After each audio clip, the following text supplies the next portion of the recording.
The next frequently asked interview question when it comes to this loops is write a Java program to check and print a given number is Armstrong number or not. First, what is the meaning of Armstrong number?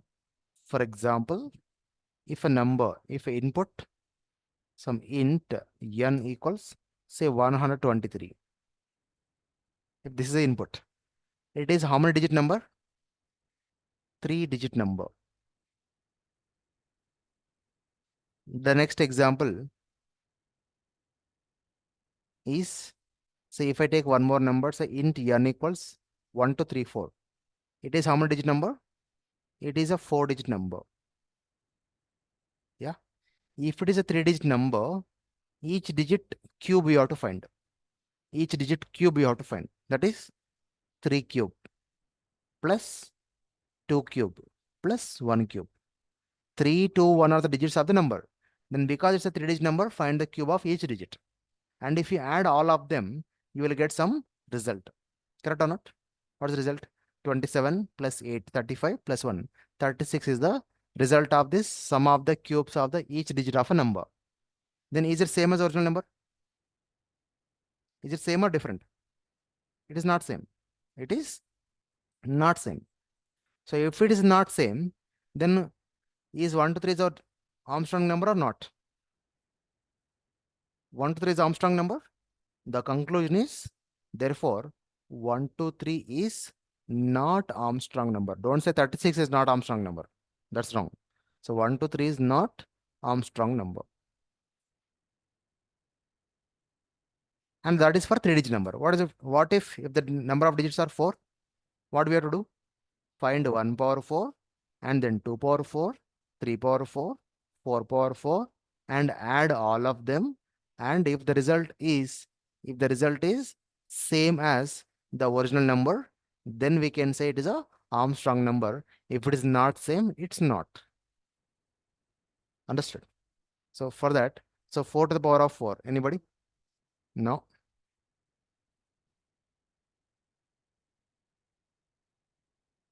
4 power 4, 4 is multiplied with 4 times. Yeah, 256, correct? Sorry. Then 3 power 4, 81, correct? Yeah, so 256 plus 81. How much? 337. Then 8, 345. Then 1, 346 only. Is it same as original number? It's not same as original number. Therefore, the conclusion is 1, 2, 3, 4 is not Armstrong. It's not Armstrong. For example, something like, if I remember correctly,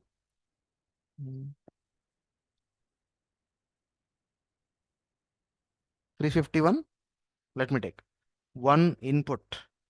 Int n equals some 351. Then what we have to do? It's a 3-digit number, square or cube? Yeah. So 1 cube, because from last only we can pick the digits. So 1 cube plus 5 cube plus 3 cube. Correct? Then in this 3 cube is 27. Then 5 cube is 125. Then 1 cube is 1 only. No, it's not. It's not. So it is also not only. So there is some numbers I didn't remember, but this is the process. If you do it and if you get the result is same as the original number, then conclude as a Armstrong number, that n. If not, not Armstrong number. Okay. So if you can search in Google, you'll find so many. So if we take that as input, then we have to get output as Armstrong number. If something else, not Armstrong number. Then how do we write a dynamically for 3-digit number or 4-digit number, 5-digit number, whichever we give? How do you write for that? It is challenging. You leave it. You write for only 3-digit number. So you think of how do you write a logic for this 3-digit number only as a program separately. If you want to write for 4-digit, write a separate program. Don't say that it has to work for both. It will not work. It's highly challenging. Only take for 3-digit and write it, or only take for 4-digit and write it. So that's how I want you to write a program for this. The half of the program is a reverse of a number program. So we discussed reverse of a number in yesterday's class. Half of the program for that is also this reverse of a number program only. Yeah, only that cubing and adding only we have to do it. Getting the digit is already there in this logic. Think of it and write the program. Clear? Yeah. So then I am moving to the next concept. The next concept is memory architecture. So memory architecture.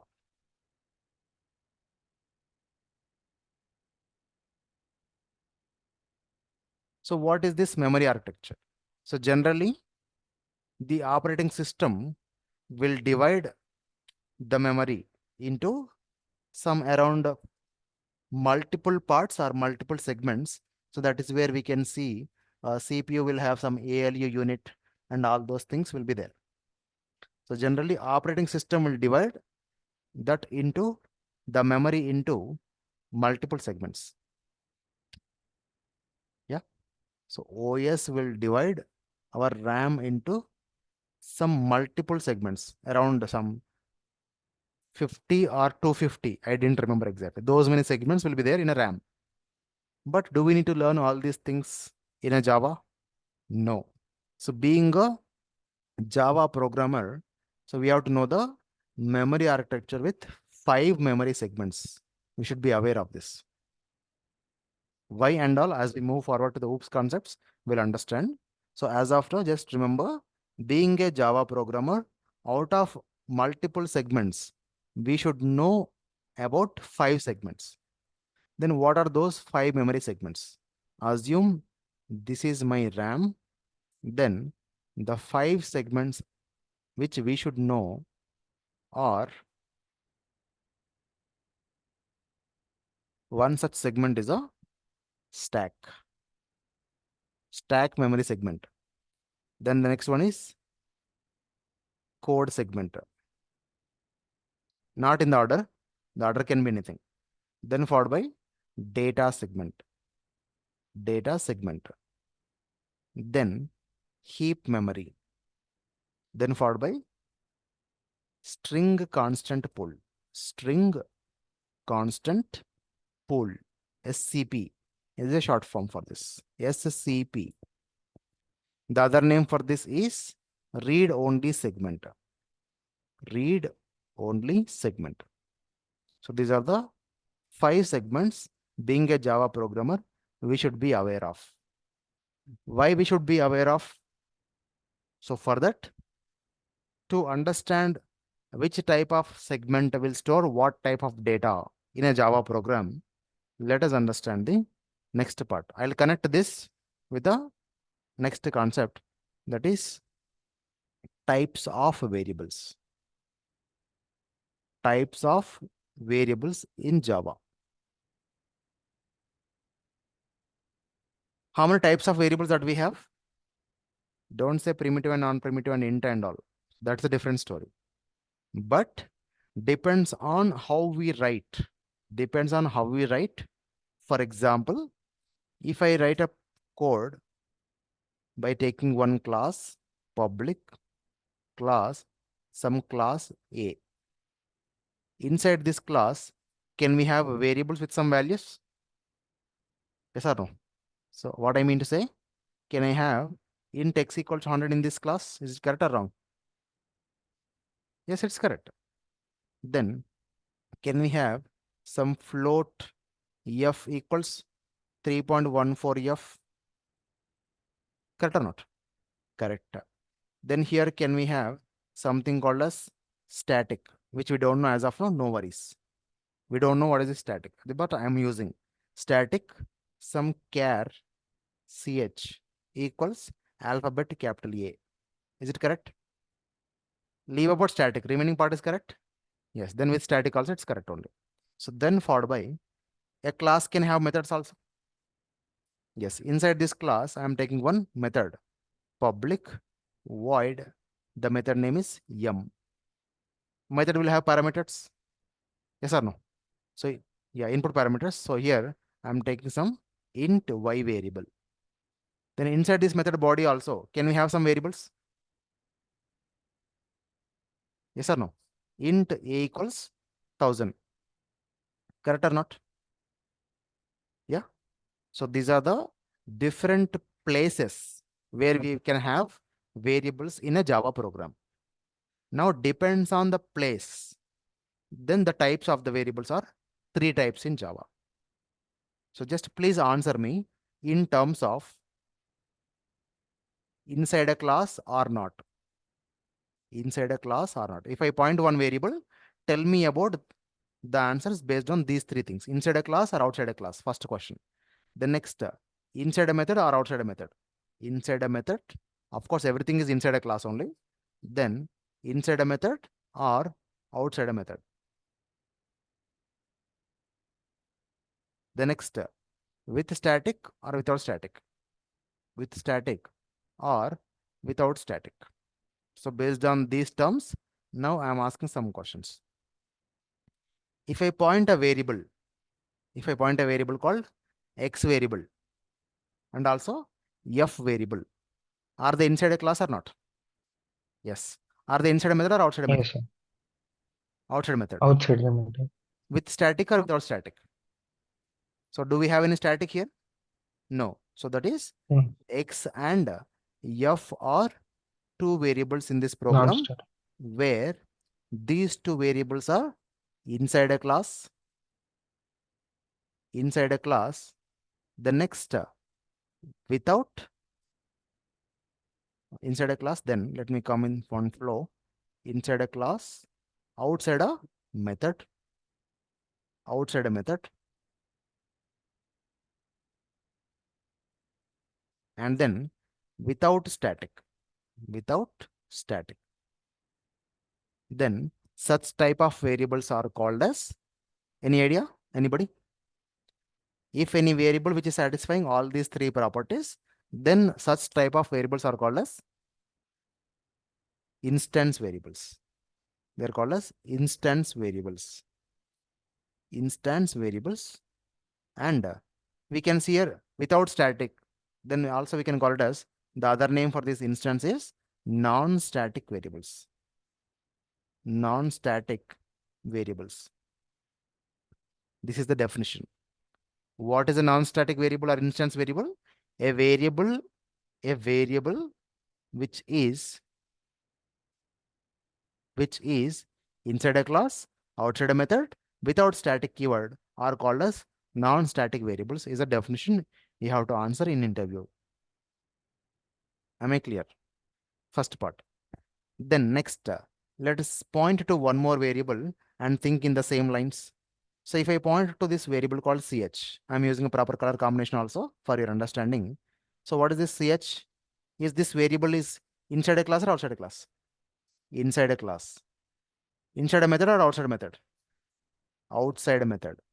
With static or without static? With static. Then what do you call? It's called as a static variable. That's all. With static keyword. Static is a keyword. Okay. So then, so such type of variables are called as static variables. Static variables. What's other name? It's called as class variables. Class variables are static variables. So that's about the second definition. What is a class variable? A variable which is inside a class, outside a method, and with static keyword are called as static variables or class variables. Clear? Next. The next one, where this A is present and where this Y is present in terms of the same 3 points only once again. This A and this Y. Is it inside a class or outside a class? Of course, inside a class. Inside a class, inside a method or outside a method? Inside a method. That's enough. Inside a method. A variable which is method parameter, which is in the method parameter or which is inside a method body. Both are considered as inside a method only. Yeah. A variables which is inside a method and also inside a class. We call such type of variables as, any idea? Local variables. Local variables. Yeah. So these are the three different types of variables that we have in Java. local variables, instance variables, class variables. That's it. Understood? Understood? Then after memory architecture, why did I jump to these types of variables? So if you know types of variables, now we can easily understand which type of variable will be stored in which segment of memory. Yeah. So that's why first we have understood the segments, then we have understood the types of variables. Now it's a combination of both. So that's what I'm using this space to draw the memory architecture once again. So here, so if this is my RAM, then here first data segment, then followed by code segment, then followed by stack. I said order is doesn't matter. Then heap, then followed by string constant pool. The first question, in which segment the instance members will be stored? If I take this instance members, so the answer is instance members, instance variables, and objects. What is object? Whenever we use a new keyword will generate or create the object, right? So those objects also, instance variables and objects will be stored in heap segment of memory. First point. Second, where this class variables will be stored or static variables will be stored? Static variables or class variables or static members. Simply, static members will be stored in data segment. Yeah. The next, where this local variables will be stored? Local variables will be stored in stack segment of memory. Yeah. Then later on we'll be having types of methods also. Again, we'll discuss there more clearly. But here, let me limit myself to only variables discussion. So then what is the remaining part of the segments will do? Code segment, a class code will be stored. Duplicate copy of a class code like a skeleton. It will be just stored there. That's all. Xerox copy, something like this. We can understand. If this is a class, this entire code will be stored as a dummy thing only. Inside this code segment. Then in SCP, which stands for string, all strings will be stored inside this string constant pool. Yeah, whenever we say something string S equals to Java, then that will be stored in string constant pool. Yeah, so these are the 5 memory segments, and which memory segment will store what type of data in terms of variables. Am I clear? Or do you have any questions on this?